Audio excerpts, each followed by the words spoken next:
Advocate Gunratna सदावर्तेंवर गुन्हा दाखल करा अशी मराठा समाजाची आक्रमक मागणी आहे। त्यासाठी त्यांनी रस्त्यावरती टायर जाळली आहेत। जालन्यातील हसनाबाद फाट्यावरची ही घटना आहे। गुणरत्न सदावर्तेंवर मराठा समाजाच्या भावना दुखावल्या प्रकरणी गुन्हा दाखल करावा या मागणीसाठी जालन्यातील मराठा समाज आक्रमक झालाय।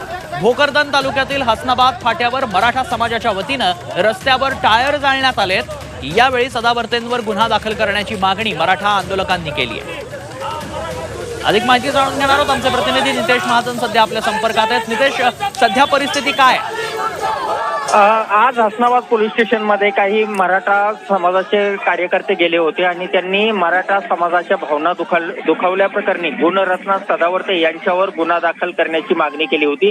या संदर्भात एक निवेदन देखील पोलिसांना देण्यात आलं, मात्र पोलिसांनी त्यानंतरही गुन्हा दाखल केला नाही आणि त्यामुळे आता मराठा समाजाचे कार्यकर्ते आक्रमक झालेले आहेत आणि त्यांनी हसनाबाद फाट्यावर टायर जाळून या घटनेचा निषेध नोंदवलेला आहे आणि गुणरत्न सदावर्ते यांचा देखील निषेध नोंदवलेला आहे। गुणरत्न सदावर्ते हे सतत मराठा समाजाचा अवमान करत आहे आणि मराठा समाजाच्या भावना दुखवत आहे, त्यामुळे त्यांच्यावर गुन्हा दाखल करण्यात यावा अशा प्रकारची मागणी जी आहे ती मराठा कार्यकर्त्यांनी केलेली आहे आणि या घटनेचा निषेध म्हणून मराठा कार्यकर्त्यांनी हसनाबाद फाट्यावरती टायर जाळून या घटनेचा निषेध नोंदवत त्यांच्या विरोधात घोषणाबाजी करत त्यांच्यावर गुन्हा दाखल करण्याची मागणी केलेली आहे। धन्यवाद नितेश, आपण दिलेल्या सविस्तर माहितीसाठी। टायर जाळून निषेध करण्यात आल्याचं पाहायला मिळतं। सदावर्तेंविरोधात मराठा समाज आक्रमक झाल्याचं पाहायला मिळालं। जालन्यातली ही घटना।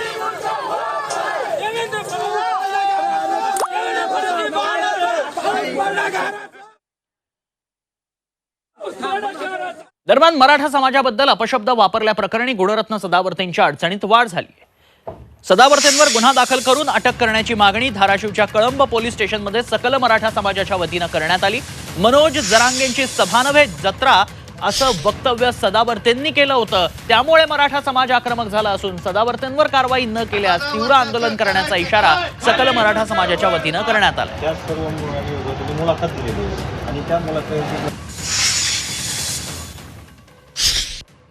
जातीवर आधारित सभा जे असतात त्या सभांना मी कधी सुद्धा समर्थन करणार नाही। ते देशासाठी एका प्रकारे एक मोठा धोका असतो। त्याच्यामुळे जरंगेंच्या त्या सभेला मी एका यात्रेसारखं पाहतो। त्या यात्रेमध्ये ज्या प्रकारे वेगवेगळे लोक येत असतात आणि मौजमस्ती करून जातात, त्याच प्रकारे तिथे काहीच वैचारिक घडलेलं नाही असं मी मानणाऱ्यांपैकी आहे।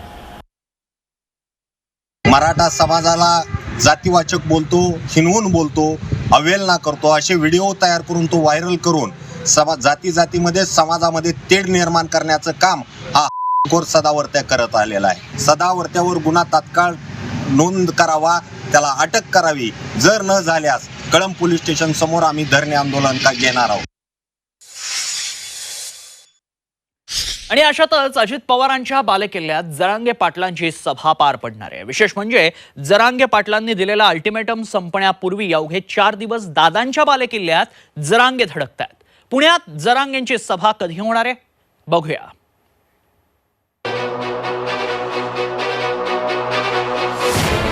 दादांच्या बालेकिल्ल्यात जरांगेंची सभा। जरांगेंची तोफ पुण्यात धडाडणार। पुण्यातल्या सभेवरनं जरांगेंचे गंभीर आरोप।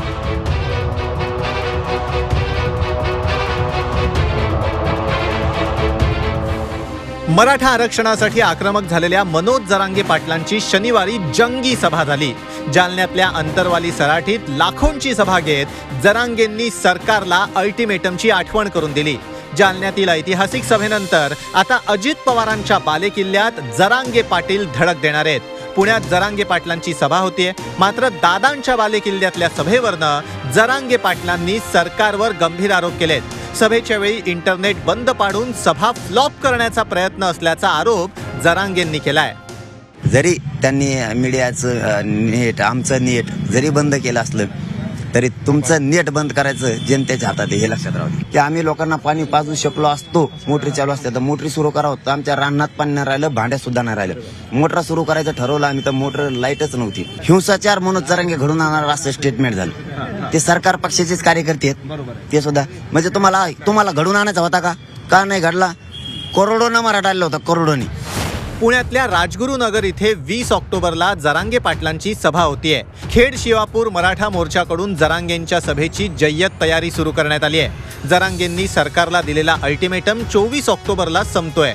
22 ऑक्टोबरला जरांगे आंदोलनाची दिशा जाहीर करणार आहेत.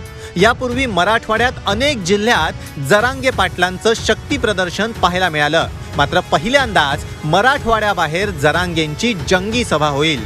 अजित पवारांचा गड मानला जाणाऱ्या पुण्यात जरांगे पाटलांची सभा होतीये. सरकारला दिलेला अल्टिमेटम संपण्यापूर्वी अवघे 4 दिवस बाकी असताना जरांगे पाटील आता पुणे जिल्ह्यात सभा घेणार आहे.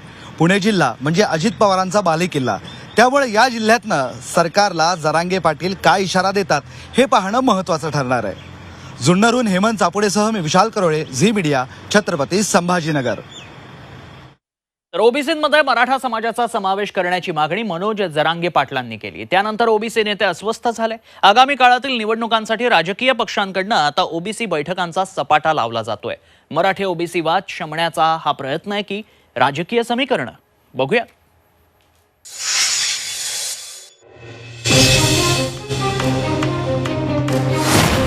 नाराज मराठा, ओबीसींवर डोळा.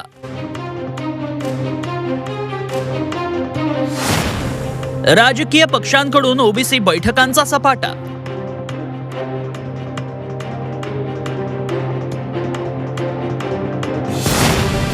ओबीसी बैठकांमागची राजकीय समीकरणं काय?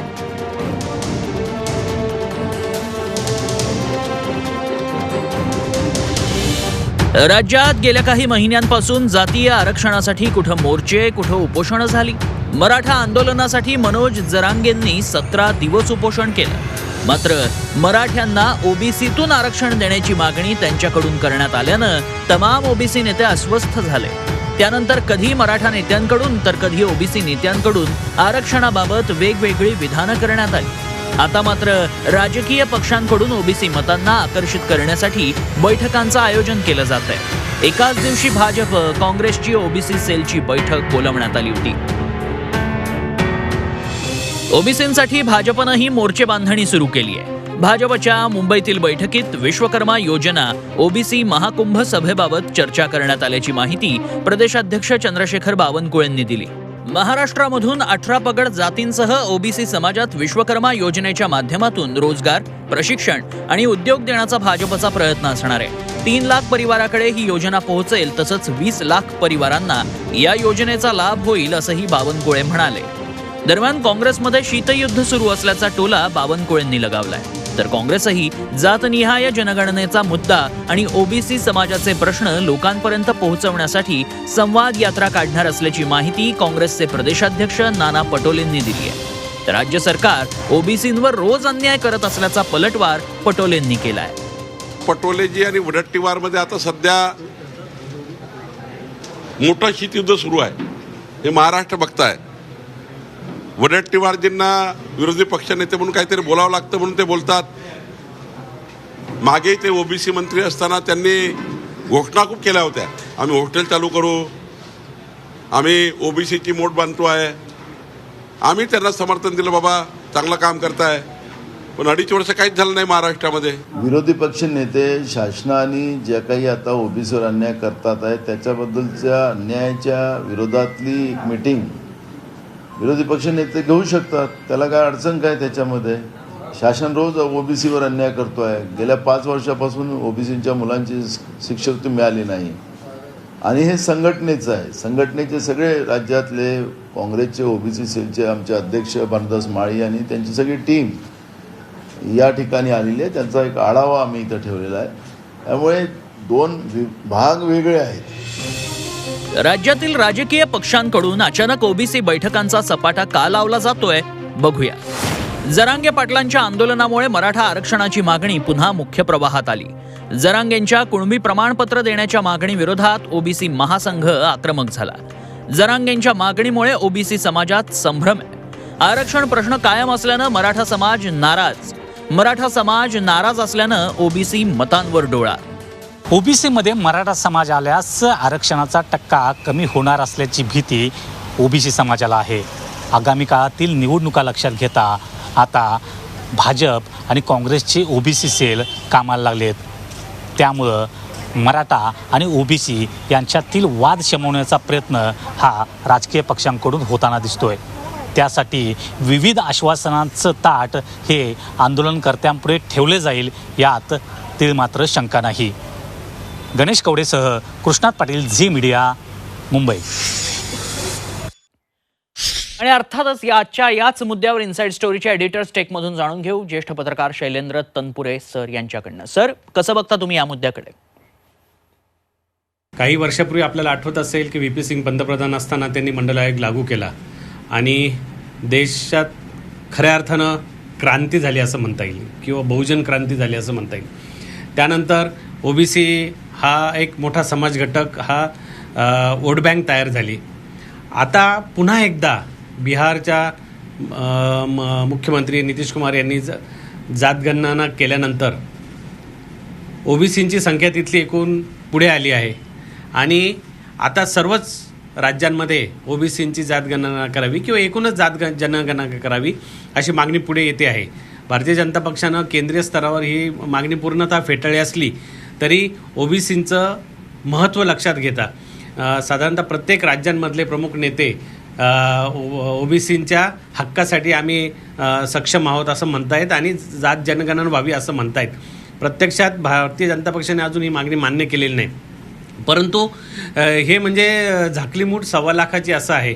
कोणता समाज घटक हा किती टक्के आहे याची माहिती पुरेशी नाही आहे आणि 1931च्या जात जनगणनेनंतर गेल्या 70-75 वर्षामध्ये आपल्याकडे जात जनगणना झालेलीच नाही आहे आणि त्यामुळे त्यावेळची आकडेवारी आणि आताच्या आकडेवारी जमीन आसमानचा फरक पडलेला आहे. ज्या पद्धतीनं तर सध्या मराठा समाजाच्या आरक्षणाची मागणी होती आहे त्याचबरोबर ओबीसींची पण मागण्या वाढत चाललेल्या आहेत आणि नेमकं सर्व समाज घटकांमध्ये कसं समतोल साधावा हे सगळ्याच सरकारांना कळत नाही आहे, जमत नाही आहे. त्यातून आगामी लोकसभा आणि विधानसभेच्या इलेक्शनला सामोरं जाताना हा घटक अत्यंत महत्त्वाचा झालेला आहे असं दिसतं आहे आणि त्यानुसारच ओबीसींचं महत्त्व तर वाढतंच आहे परंतु सगळ्या पक्षांची गोची एक प्रकारे अशी झाली आहे का एकीकडे ओबीसींना त्यांचं महत्त्व पटवून देताना त्यांचं समर्थन करतानाच इतर समाज घटकही दुरावले जाणार नाहीत याची काळजी घ्यावी लागते. नक्कीच. धन्यवाद सर आपण दिलेल्या सगळ्या सविस्तर प्रतिक्रियेसाठी. छत्रपतींचा विचार म्हणजे